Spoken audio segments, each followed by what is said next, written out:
রাষ্ট্রপতির পদত্যাগের সবশেষ খবর জানাতে বঙ্গভবন প্রাঙ্গণ থেকে সরাসরি যোগ দিচ্ছেন সহকর্মী ইকবাল অনিক এবং সংসদ ভবন প্রাঙ্গণ থেকে আরেক সহকর্মী ফররুক বাবু।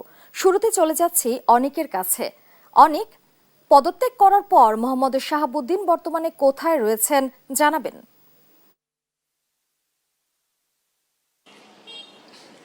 সালমা, নানা আলোচনা, বেশ কয়েকদিন আলোচনা এবং সূচনা বা গুজনের মধ্যে আজকে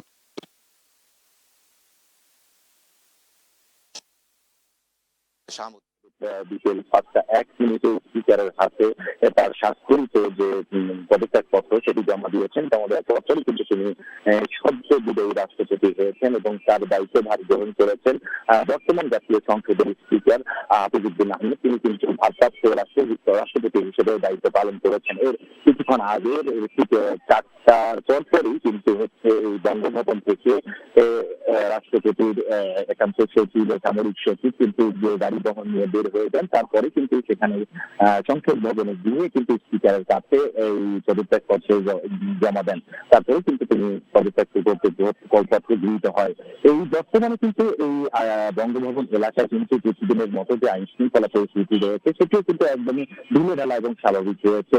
যে সদ্য বিদায়ী রাষ্ট্রপতি তিনি বঙ্গভবনে আছেন কিনা বা অন্য কোথাও আছেন কিনা সেই বিষয়টি এখন পর্যন্ত আমরা নিশ্চিত না। তবে বিভিন্ন সূত্রে মতো খবর পেয়েছি তিনি চিকিৎসা নিয়ে বিভিন্ন হাসপাতালে ভর্তি রয়েছেন বলে আমরা নিশ্চিত এখন পর্যন্ত জানতে পেরেছি। তবে তিনি সেখানেও আছেন কিনা সে বিষয়টি কিন্তু এখন পর্যন্ত নিশ্চিত না, কারণ বঙ্গভবন এলাকার যে নিরাপত্তা বেষ্টনী আছে সেই বেষ্টনীর অবস্থা দেখে তিনি কোথায় আছেন সে বিষয়টি এখন পর্যন্ত আমরা জানতে পারিনি। তবে এই বিদায়ী রাষ্ট্রপতি কবে তিনি পদত্যাগ করার পর কিন্তু স্পিকার দায়িত্বভার গ্রহণ করেছেন ভারপ্রাপ্ত স্পিকার, তিনি কবে নাগাদ এই রাষ্ট্রপতি বঙ্গভবনে আসবেন সে বিষয়টি কিন্তু আমরা এখন পর্যন্ত জানতে পারিনি। কিন্তু দায়িত্বভার গ্রহণ করার পর তিনি কিন্তু তার গুলশানের বাসভবনে চলে যাওয়ার কথা রয়েছে বা তিনি গুলশানের বাসভবনে গিয়েছেন।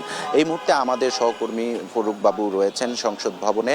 তার কাছে আমরা জানতে চাইব যে ভারপ্রাপ্ত রাষ্ট্রপতি তিনি কবে থেকে এই বঙ্গভবনে আসবেন এবং পরবর্তী কার্যক্রমগুলো কি হবে। তো বাবু, এই যে বর্তমান ভারপ্রাপ্ত যে রাষ্ট্রপতি নির্বাচিত হয়েছেন তিনি এই কবে বঙ্গভবন থেকে তার কার্যক্রম শুরু করবেন এবং তার পরবর্তী কার্যক্রমগুলো কি হবে? অনেক আপনাকে ধন্যবাদ।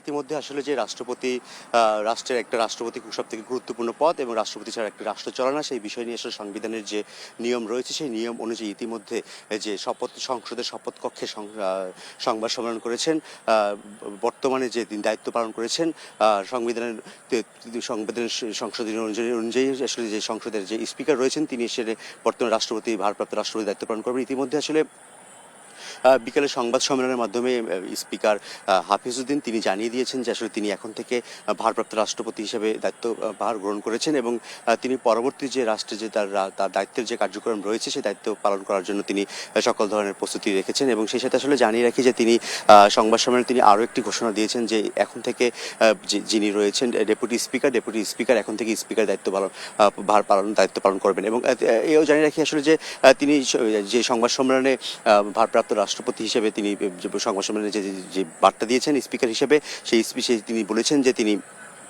যে সাবেক রাষ্ট্রপতি মোহাম্মদ শাহাবুদ্দিন তিনি কি কারণে আসলে পদত্যাগ করেছেন সেটা তিনি পরিষ্কার করেছেন এবং তিনি কোন রোগে ভুগছিলেন সেই সকল বিষয়ে তিনি পরিষ্কার করেছেন। এবং সেই সাথে তিনি সাংবাদিকদের প্রশ্নের উত্তরও তিনি জানিয়েছেন যে আসলে সাংবাদিকরা তার কাছে জানতে চেয়েছিলেন যে আসলে যে এটি কি কাগজে কলমে অসুস্থতা নাকি বাস্তবিক অর্থে অসুস্থতা, সেই বিষয় নিয়ে তিনি পরিষ্কার বার্তা দিয়েছেন। এবং সেখানে তিনি বলেছেন যে শাহাবুদ্দিন চুপ্পু তিনি হৃদযন্ত্র ক্রিয়া থেকে শুরু করে আসলে তার কিডনি এবং উচ্চ রক্তচাপ এবং সেই সাথে তিনি আসলে মাঝে মাঝে অসুস্থ হয়ে পড়েন এবং মাঝে মাঝে অচেতন হয়ে পড়েন, সেই সকল বিষয় নিয়ে তিনি তার চিঠিতে উল্লেখ করেছেন। এবং সেই বিষয়টি হচ্ছে যে স্পিকার হিসেবে তখন হাফিজউদ্দিন আহমেদ তিনি আমাদেরকে জানিয়েছেন। এবং সেই সাথে তিনি এও জানিয়েছেন যে তার চিঠিতে উল্লেখ ছিল যে আসলে যে সাংবিধানিক অনুযায়ী যে 12 ফেব্রুয়ারি যে নির্বাচন রয়েছে সেই নির্বাচন অনুযায়ী বর্তমানে সংবিধান অনুযায়ী সকল ধরনের প্রক্রিয়া মেনেই বর্তমান সংসদ রয়েছে এবং সংসদে বিরোধী দল রয়েছে, সকল বিষয় নিয়ে তিনি পরিষ্কার বার্তা দিয়েছেন এবং শাহাবুদ্দিন চুপ্পুর তিনি সুস্বাস্থ্য কামনা করেছেন।